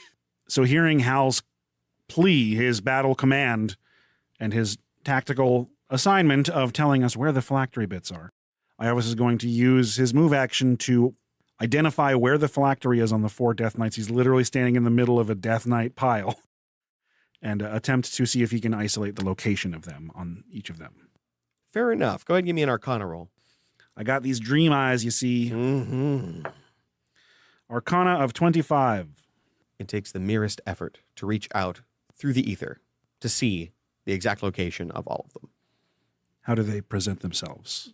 Each and every one of them is a small golden seed. Iavos is going to use his last 6th level spell slot to cast Magic Missile, targeting 2 of them at each phylactery. Hell yeah. Beautiful. You do not need to roll damage. Each of the seeds shatters one by one under the force of your magical missiles. And as the one around the neck of the Death Knight shatters, he falls to his knees. Why have you done this? You were to deliver us, to save this world from its suffering. We don't choose when our suffering ends. And with that, the plowshare decapitates him. The Dread Council lies dead. The gods of death have fallen. What then will be your fate?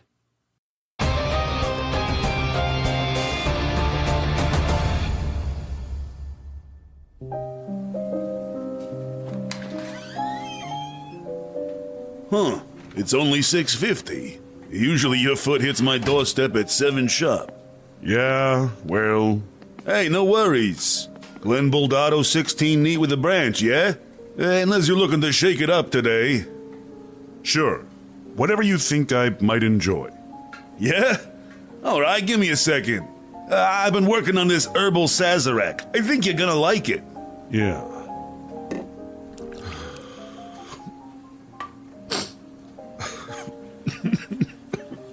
Whoa, whoa. Hey, man. Is everything okay? No, I don't think I can do this. Do what? Hey, what's going on? I can feel it. The darkness closing in. Yeah? I mean, I get that. Some days you wake up and you just can't. I thought I had found dry land. I had visions of an old home turned new in mind. And now I'm back on the deck of the ship, rebuilding it as the storm eats it alive. I devote myself to keeping up morale, even though the borrowed time we're living in is pitch black with the shadow of the reality we face. It's poisoning my ability to hope. And even in this marvelous age of magic and technology, there isn't a damn cure. I'm breaking my back. The weight on my shoulders bears me into the earth, and at any moment now, the last of my strength will be gone. But it's not being swallowed by the earth that frightens me. It's the idea of taking others with me. What do you mean? I am infected.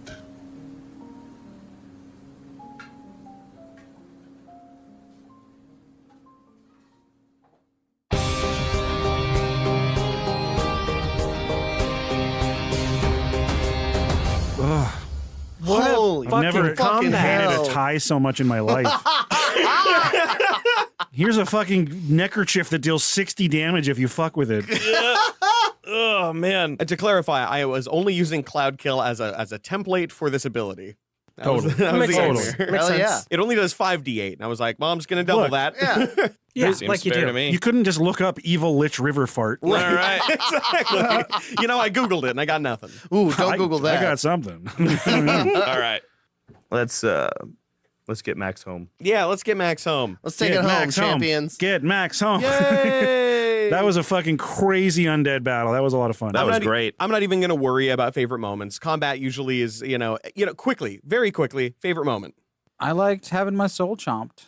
Hell yeah. Yeah, I was really excited to see that go yeah, through. you got me trapped. Good mechanic. The fact that you shit all over all of us, we all got like the fucking hell beaten out of us, but we still had like fun, cool, clutch, smart moves, like right in time to make it dramatic and fun and hurt like hell. My favorite was the Destiny Bond taking Hal out right after I took the Lich. That was great. I felt so sick to my stomach when I actually said the words Destiny Yeah. Bond, and I was like, yeah, but. Yeah, nope. I was a big fan. That was great. My real favorite moment was him not being able to hurt me, so going after Iavos. But I also really appreciated Thanks. Angelo's. I appreciated Angelo's callback to the Glen Armistice fight when Gaspar couldn't roll shit. Yeah. Is that what he was referencing? Yeah. It was a long play. Spiritual successor. Real quick, raise your hand if you got below 10% hip tights. Oh, Jesus. Well, I got 3 of dropped to you. 0, so Well, obviously for you. Yeah. So yeah, my favorite part was when we survived. Hey.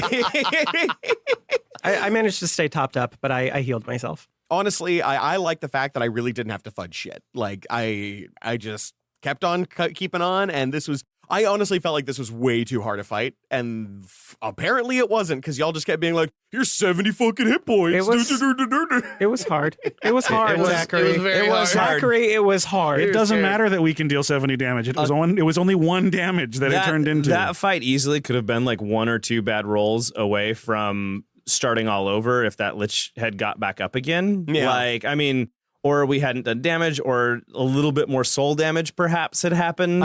So Liches normally have 135 HP. I give Yeah. this one 150 yeah. just because I wanted a little extra. Yeah. And the rule was if he comes back from the phylactery, he takes over the body of one of the other knights. Ah, okay. And so you could kill each one of them in turn, or you could kill the knights first. That's and a then cool kill him. mechanic, It was actually. literally like there were a lot of ways you could have handled this, and Yeah. y'all just went about it the most spread out way possible. Yeah. Yeah, that Yeah. sounds like us. Yeah. And I honestly really tried to kill some of you. I was Hell like, yeah. all right, Wusha, I'm going to hit you with everything. Yeah. Bring it on. That's the end of this episode. That's the end of this chapter. That is the end of Everything. Easy Town. Oh. What? So, the next chapter is the last chapter. The next recording is the last recording. This is rapidly approaching the end of season 2, and I could not be more terrified of how that's going to play out. And I hope I don't fuck it up, and I hope you're going to be there for it. Thank you, Sam Hediger, the editor. Thank you, Bree Golden, for this amazing map. Amazing Fucking map. killer map. And So good. thank you all for listening. And until next time, we wish you luck.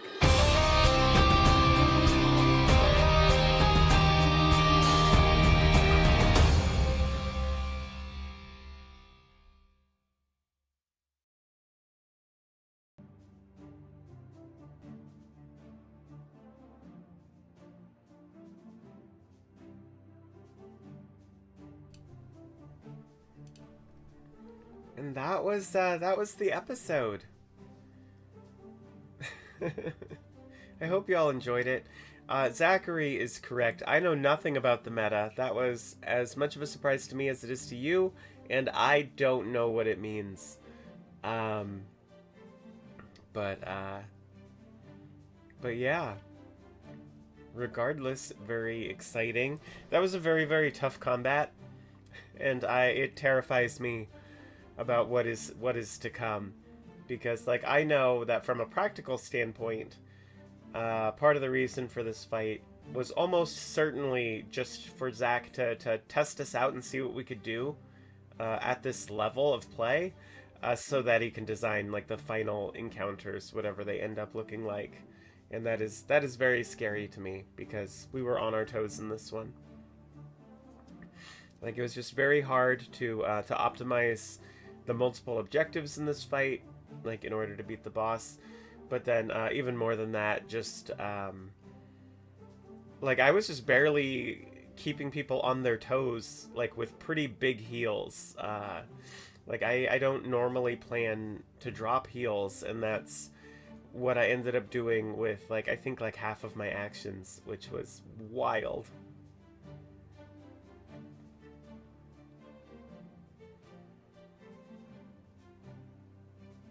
Oh, yeah. The zombie's statement is accurate. There's one chapter left, which is, a chapter is normally 4 episodes. This one might be 3.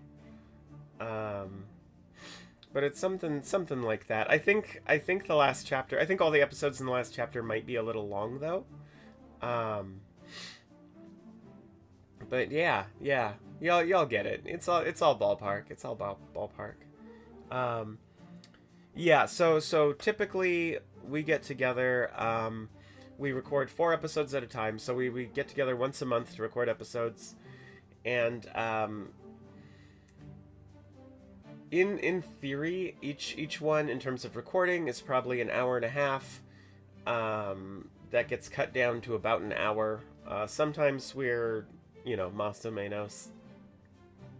But so that comes out to 6 hours of recording, roughly. Sometimes it's longer.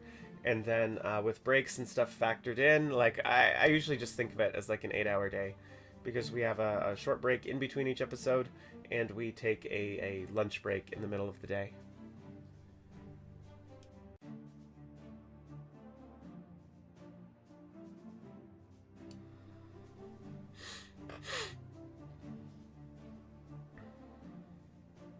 Yeah, I mean, long episodes are always tough, but I think Sam is just as stoked as all of you to see how all of this is gonna end.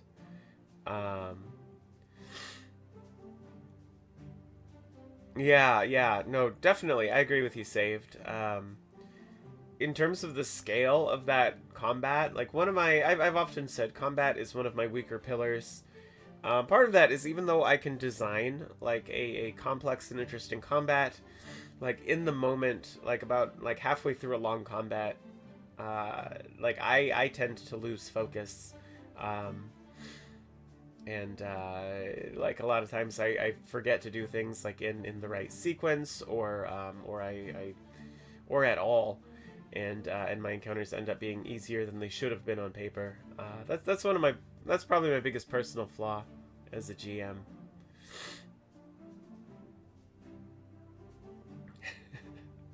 Listen. Well,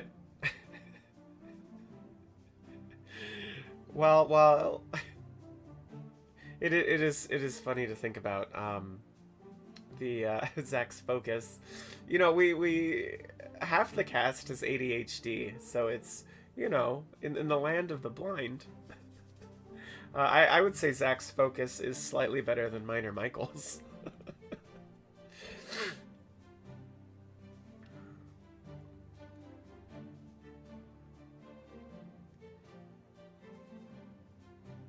Oh, the Repo, the musical? Oh, I see. I missed the initial comment. I too am familiar with Repo.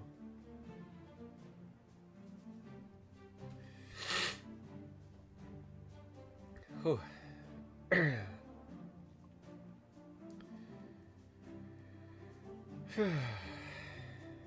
So much work to do tonight.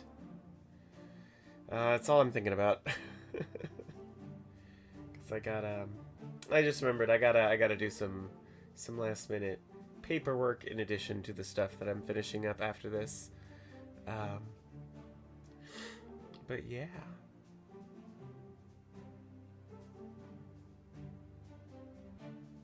Look, Fartland is a real place, and it's best just to not talk about it. That's my policy.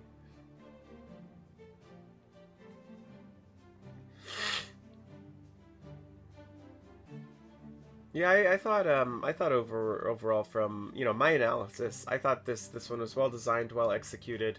I don't think I would have changed a lot about that encounter, just because it did what it was supposed to do, which is it kept us on the ropes the entire time. It was challenging.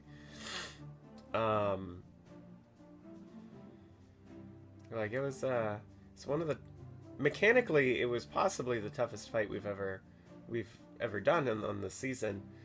You know, there are monsters that that hit hard or do other things, or like, you know, if you think about the fight with the mother, Adrohai, the fight with the Adrohai, was like, it was similarly complex, but it was slightly simpler as a puzzle, and we figured out, and we were lucky too. We said back then, if one thing had gone wrong, it could have snowballed very quickly, and that is true, but we also like were able to optimize that fight a little better once we figured out the mechanical puzzle.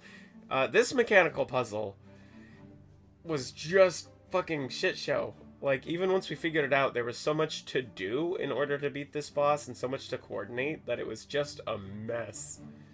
Like this, yeah. Anyway, I'm not expressing it well, but all of Zach's encounters are very, very good. This one, I felt like we were very close to having it go very badly for us.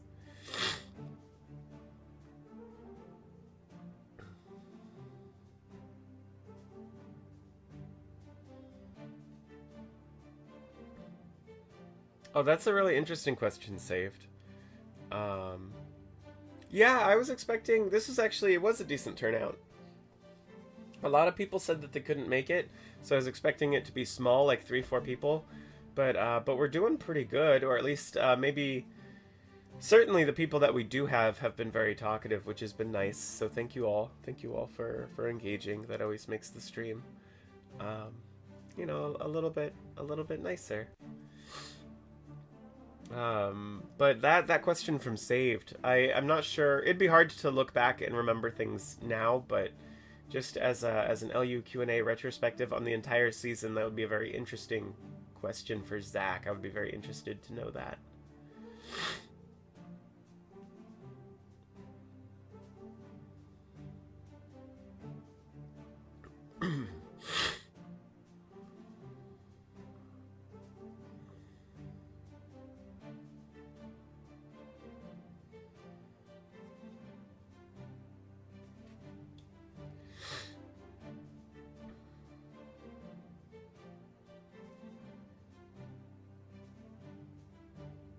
Oh, that's a neat idea.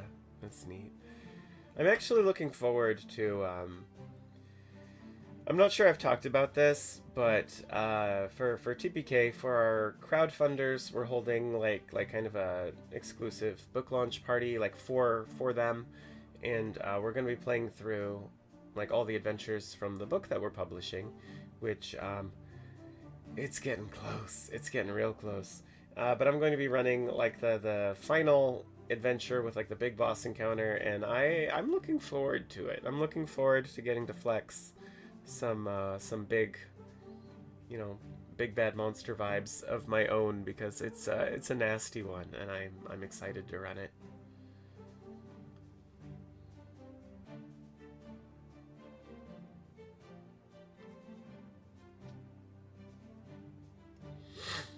Yeah, that's the other thing. Zach makes a good point.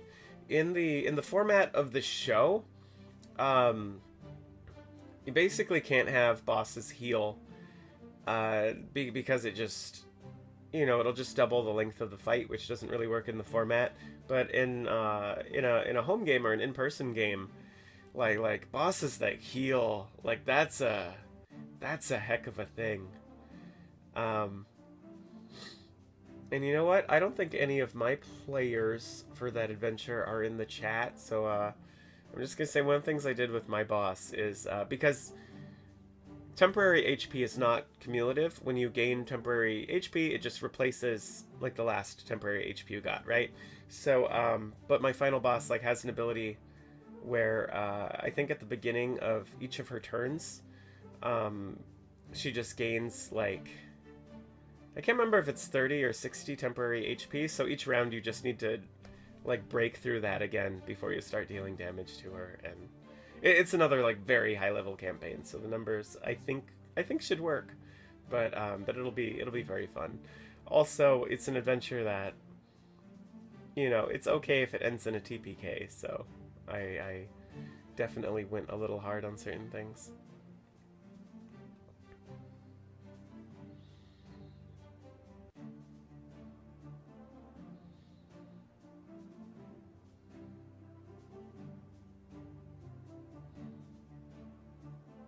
Interesting, interesting.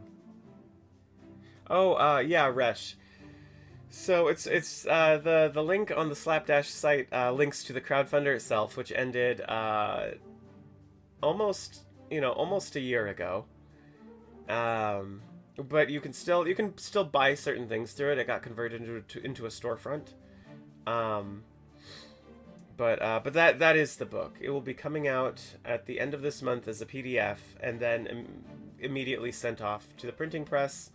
And I don't know how long that'll take, but that is the timeline we're currently looking at. And right now, it seems like we're still on schedule for that. Fingers crossed.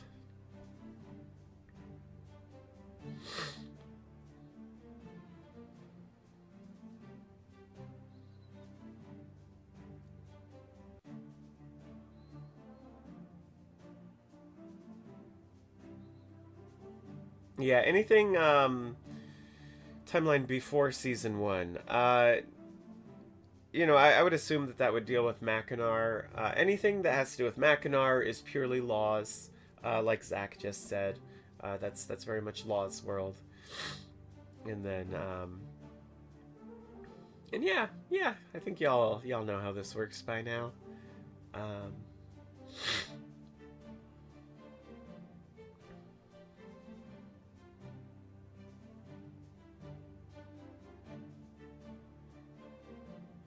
Like, it's you know, it's about like respecting each other's IP. It's also about keeping the show fresh, and so I expect Zach and Law to just kind of keep doing new things and unexpected things in order to keep the show from becoming stagnant. Oh yeah, if Law ran it, like having missed most of Mackinac, I would be totally stoked to play on Mackinac.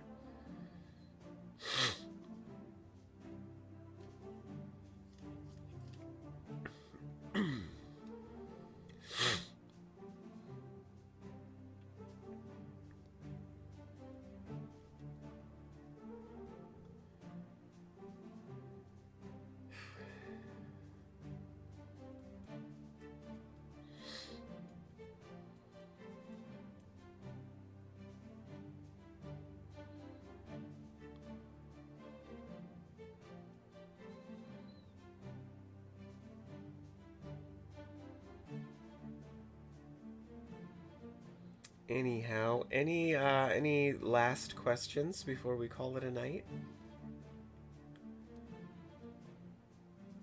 Because this is a great discussion. I definitely want to keep going if y'all have more to say, but it seems to be winding down a little bit.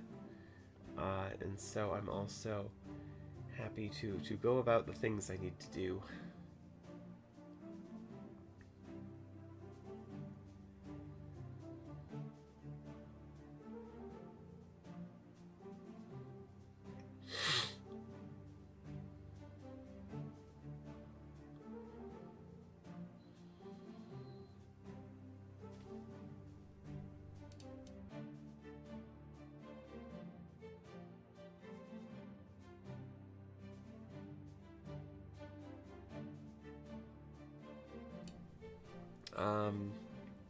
Most of those are definitely questions. I believe most of these are aimed at Zach. I just happen to be on screen.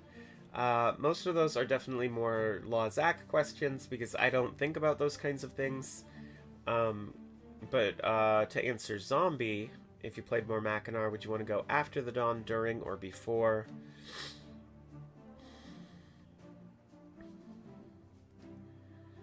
Personally, like before would be fun, but I think I would go after, and I think that's largely me just like ever hoping for more Little League, or you know, I'd love to play just like Adult Amelia. I think that would be so cool, and I always say that, so I think that's my answer.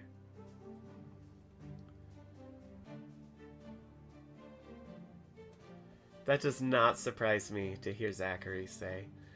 I have a vehement hatred for prequels, he says. Vitriolic dislike. Yeah. Yeah, prequels are bad. That's a fact.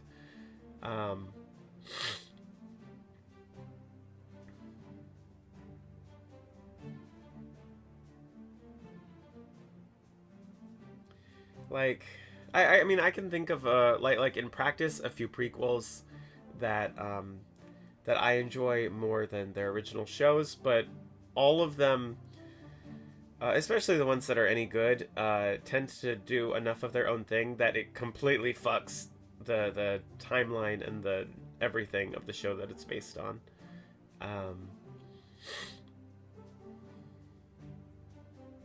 And I'm sure Zach has very nuanced things to say about that, so I'm not even going to attempt, but I see where he's coming from, for sure.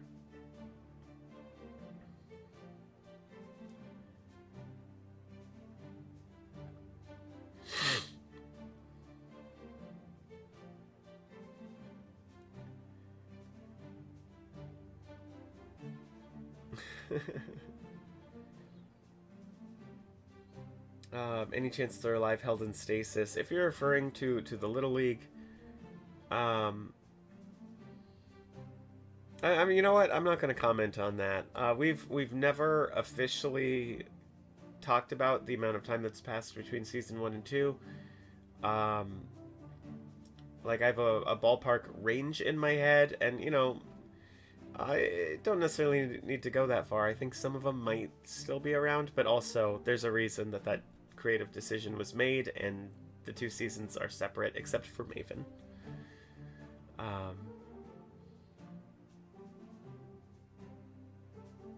Yeah, agreed, Zach. Agreed.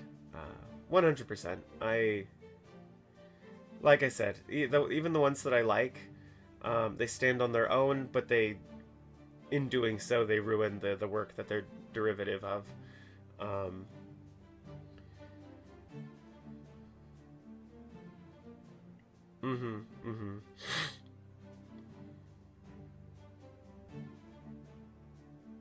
Yeah, I agree with that too.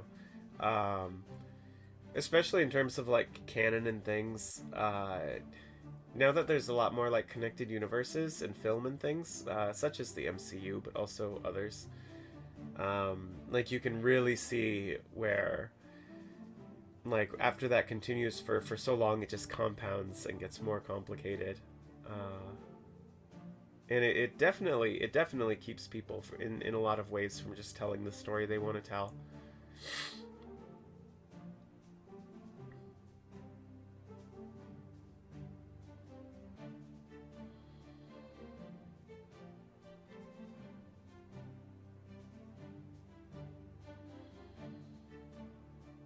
Like I've had a couple of personal headcanons about the Little League, but you know, one of the ones that came about after the finale of season 1 is just that, like, after the whole incident where the you know, the members of the Little League were controlled and like sieged that castle and were in that battle and hurt a bunch of people, their children, I think a lot of them, were probably so traumatized that they retired and went on to lead you know, non-adventuring lives. That's probably my real answer for likely what happened to them, but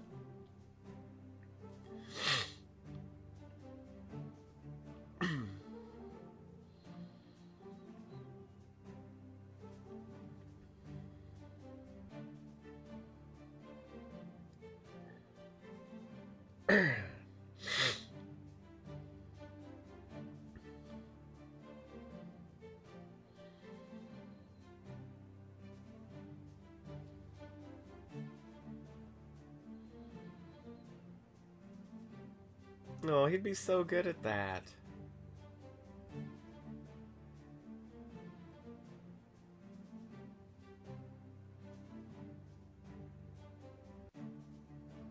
Just be oh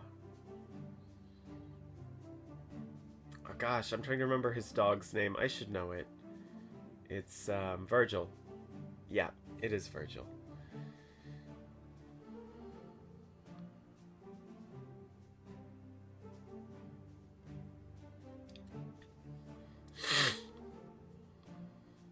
That is fair. That is fair.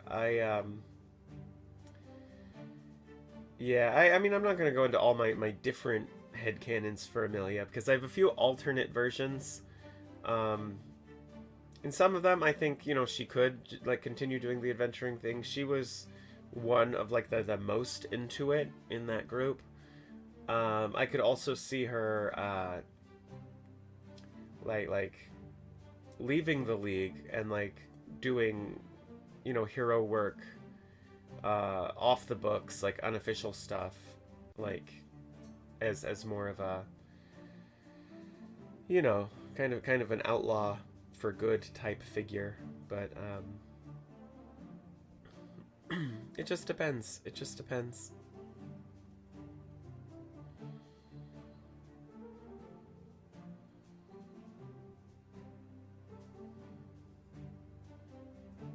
Hey Ace, welcome back. Episode was good. I mean, just you wait for the next one.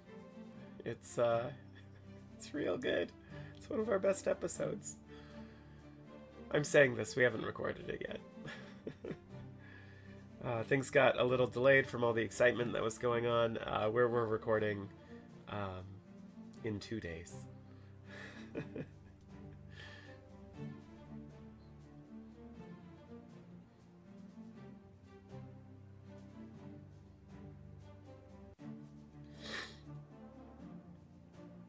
Okay, well, I am going to let everyone go. Thank you for the spirited discussion. This has actually been one of the most involved and best discussions we've had in a live stream, in an LUQ live stream in a while. So thank you all so much. Theoretically, I believe so, Thomas. Yeah, I mean, anything can exist in the Axis. That's partially how it was set up. So I think you could feasibly. But yeah, thank you all so much. Have a fantastic rest of your week. Those of you that flew home today, make sure to get some rest, because I am sure you're exhausted and sore. I know we all are, and we didn't even fly for 8 hours. So yeah. Yeah, thank you all again. Your enjoyment of the show really makes it worth doing. So, yeah, have a good one. Until next time, we wish you luck.